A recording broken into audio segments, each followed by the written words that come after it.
আতন বড়ালন আমরা তোমার ফেমাস বাবরছি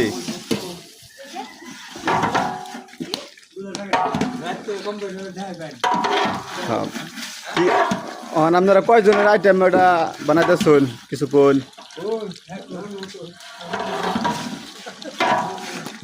দেখি গরুর বিরিয়ানি করা হচ্ছে গরুর বিরিয়ানি কয়জনের 100 জনের 100 জনের কয় কেজি গোস্ত লাগলো যেমন কিছু খাও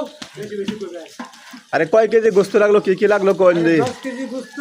20 কেজি চাউল এলাচি দারচিনি জিরা যা দেওয়ার সব দিছি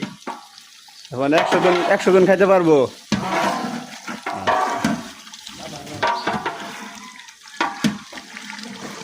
তুমি হেডেক বলে